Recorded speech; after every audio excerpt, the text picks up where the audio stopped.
Hello everyone, and welcome to the 17th rip-off episode of Analyzing Evil, featuring Mola Ram and the Thuggee cult from Indiana Jones and the Temple of Doom. Written as an extension of the dark place George Lucas and Steven Spielberg found themselves at the time, Mola Ram proved to be the most cruel and evil Indiana Jones villain in terms of direct on-screen actions. While Silly Mustache Man arguably did worse, he lacked proper characterization in the series, and is more of an overarching antagonist. Mola Ram in terms of on-screen villainy is brutal, callous, and remorseless, although there is something about him I want to address. In the original script for Indiana Jones and the Temple of Doom, it would have been revealed that Mola Ram, like Indy previously, was under the black sleep of Kali, the liquid that turns the victim into a blind follower of Kali. We see the effects of this firsthand when Indy becomes trapped by the influence, and only extreme heat, such as fire, can take someone out of it and bring them back to their senses. Mola Ram was originally intended to noticeably wake up from the black sleep, but end up falling and being eaten by crocodiles below, like in the final film. This was ultimately cut, as it likely would cause Indy himself to be guilt-stricken to have caused the death of an innocent man, so this was cut from the film,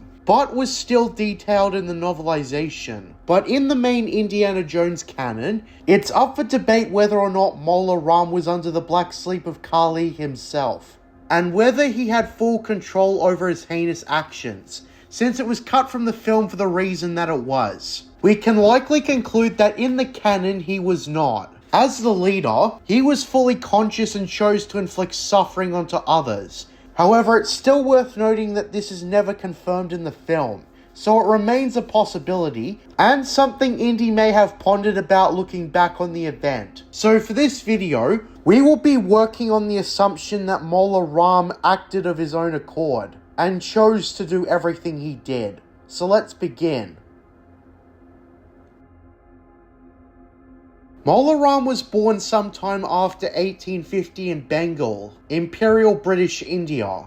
He was the son of a Thuggee priest, and likely had an extremely poor childhood, because being born to a follower of Kali, he was likely raised with ruthless values instilled within him. And also considering he was born as someone living under Imperial British rule, it likely merged Mola Ram into a sadistic psychopath, with his only care being towards the goddess Kali.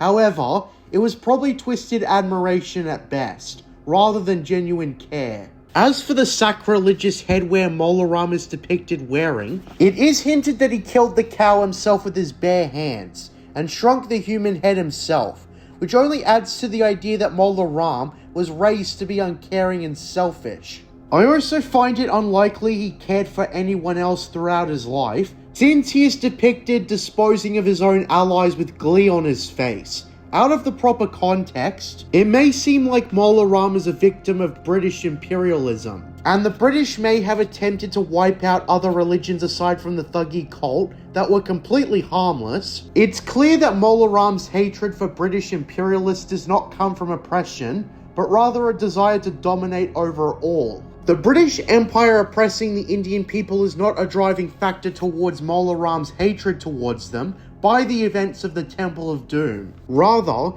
Mola Ram wishes to dominate everyone, regardless of whether or not they played a factor in the British imperial occupation of India.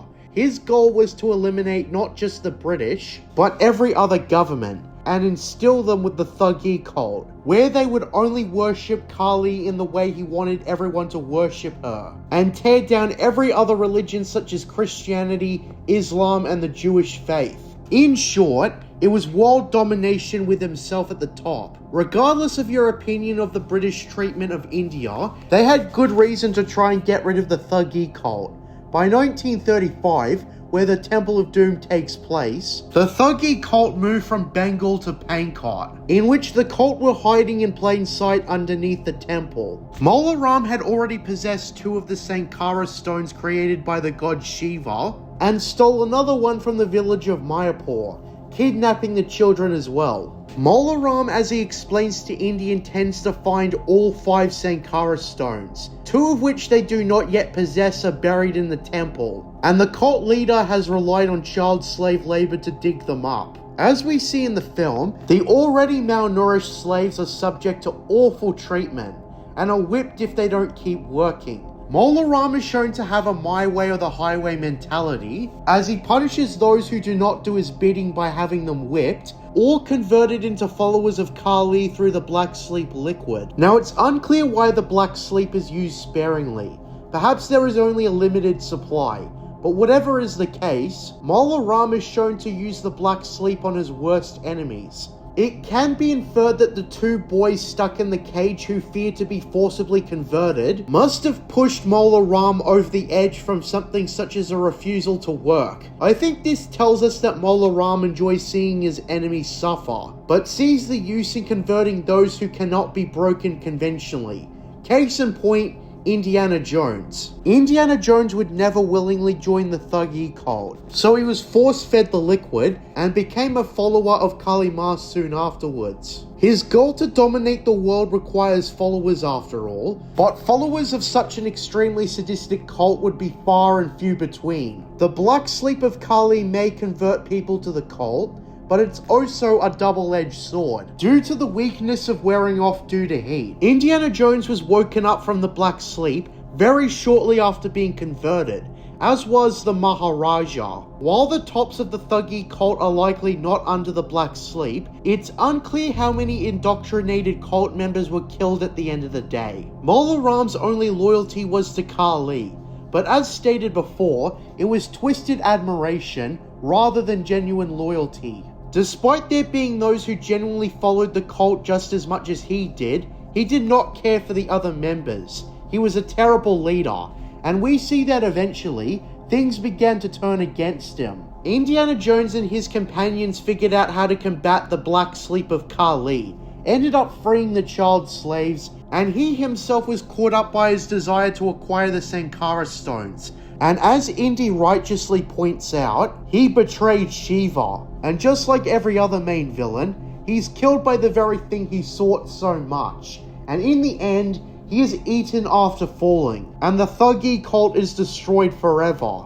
So where does this leave us? In my opinion, assuming Mola Ram was fully conscious, he was a sadistic, uncaring leader who enjoyed the suffering of others, regardless of whether they were ally or enemy. He fully believed in sacrificing to and dominating everyone to the goddess Kali, and it led to incredible suffering, which he passed off with a smile, because he was at the end of the day a sadist. His headwear represents how he did not hold traditional Indian culture as sacred, only the cult he led, and in the end, if he had won, most would be unwilling slaves to Kali. I imagine he would indoctrinate his strongest enemies with the black sleep and inflict suffering on the rest. It, however, was not a foolproof plan, as even if he conquered the world, all it would take is one of his followers awakening from the black sleep and would eventually lead a rebellion against him and his cult, which in the shortest way possible can be described as evil. Thank you for listening to this episode of Analyzing Evil. What do you think of Mola Ram? Leave your thoughts below.